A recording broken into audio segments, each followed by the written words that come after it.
बिस्मिल्लाहिर्रहमानिर्रहीम। जो नए कसाई होते हैं, जो इस सीज़न पर कसाई बन जाते हैं गुर्बत की वजह से कि रोज़ी बन जाएगी कुछ, तो वो काफ़ी गलतियां करते हैं जानवर को ज़िबह करने में। हालांकि ये गलतियां नहीं करनी चाहिए, ये शरीयत का मसला है।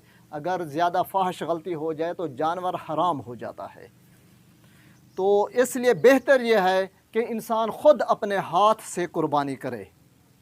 ये सुन्नत तरीका है। नबी करीम सल्लल्लाहु अलैहि वसल्लम अक्सर अपने हाथ से ज़िबा फरमाते थे। चुनांचे हज़रत अनस रज़ियल्लाहु ताला अन्हु से एक हदीस रिवायत है, सही बुखारी की हदीस है, जिसका मफ़हूम बल्कि ख़ुलासा ये है कि नबी करीम सल्लल्लाहु अलैहि वसल्लम ने 2 मेंढे स्याह व सफ़ेद रंग के उनको ज़िबह किया तो नबी करीम सल्लल्लाहु अलैहि वसल्लम ने उनके पहलू पर अपना पाँव रखा और ज़बान से फरमाया बिस्मिल्लाहि अल्लाहु अकबर। बेहतर यह है कि इंसान ख़ुद कुर्बानी करे। औरतें भी कर सकते हैं, इसमें शरई तौर पर बिल्कुल कोई कबात नहीं। अगर वो बहादुरी का मुज़ाहरा करें, डरे ना, तो वो भी कर सकती हैं। अगर ख़ुद ना करें तो बेहतर ये है कि कम अज़ कम इंसान अपनी कुर्बानी के साथ मौजूद हो, उसे देखे कि किस तरह जानवर अल्लाह ताला की राह में कुर्बान हो रहा है। नबी करीम सल्लल्लाहु अलैहि वसल्लम ने हज़रत फ़ातिमा से फ़रमाया, उठो और अपनी कुर्बानी के पास रुको। कुर्बानी के जानवर का खून का कतरा ज़मीन पर गिरते ही अल्लाह ताला तुम्हारे गुनाह माफ़ कर देगा। हज़रत फ़ातिमा ने अर्ज़ की, आए अब्बा जान, क्या ये सआदत सिर्फ़ हम अहले बैत के लिए है? नबी करीम सल्लल्लाहु अलैहि वसल्लम ने फरमाया, नहीं, बल्कि तमाम मेरी उम्मत के लिए है। ज़िबह करने से पहले जो बातें हैं वो ये हैं। पहली बात ये है कि छुरी को अच्छी तरह तेज़ कर दिया जाए, लेकिन जानवर के सामने तेज़ ना किया जाए। नबी करीम सल्लल्लाहु अलैहि वसल्लम ने एक बार देखा कि बकरा ज़िबह करते हुए उसके सामने पहले छुरी तेज़ की जा रही थी, तो नबी करीम सल्लल्लाहु अलैहि वसल्लम ने फरमाया, क्या तुम इस बकरे को 2 बार मौत देना चाहते हो? छुरी तेज़ कर लें, जानवर भूखा प्यासा थका हुआ ना हो बल्कि फ़्रेश हालत में हो। और तीसरी चीज़ ये है कि जानवर को किसी दूसरे जानवर के सामने ज़िबह ना किया जाए।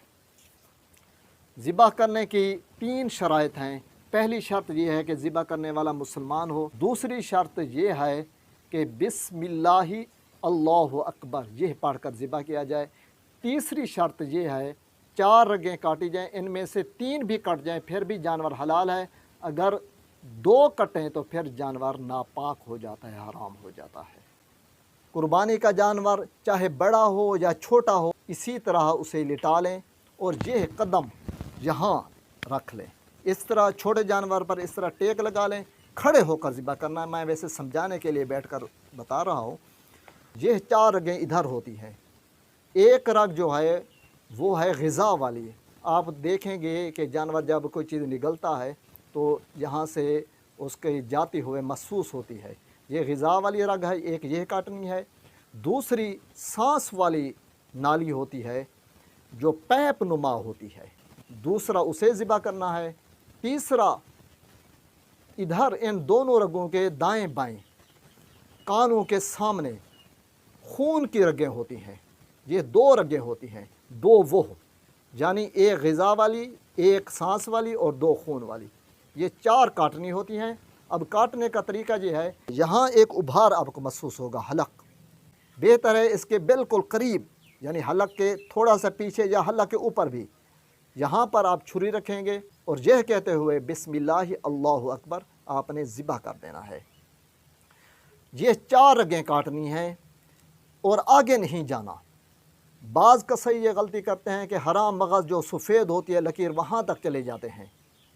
बाज़ तो इतनी जल्दबाज होते हैं कि जो सर है वो भी तन से जुदा कर देते हैं। इस तरह नहीं करना चाहिए। अगर गलती से हो जाए तो जानवर हलाल हो जाता है, चाहे वो हराम मगज़ के रग भी कट जाए या सर तन से जुदा हो जाए, लेकिन करना नहीं चाहिए, इससे जानवर को तकलीफ़ होती है। ये जो सुन्नत तरीका है, ये 4 रगें काटनी है, सांस वाली, ग़िज़ा वाली और 2 ये दाएं बाएं जो हैं खून वाली। इससे जानवर को तकलीफ़ कम होती है। ये 4 काट के फिर छोड़ दें जानवर को, उसके पाँव वगैरह छोड़ दें ताकि वो अच्छी तरह हरकत करे और उसका खून निकल जाए। ये खून जितना ज़्यादा निकल जाएगा जानवर का गोश्त उतना ज़्यादा मुफीद बन जाएगा। चैनल को सब्सक्राइब नहीं किया तो सब्सक्राइब लाजमी कीजिएगा, वीडियो को लाइक कीजिएगा, अहबाब से शेयर कीजिएगा।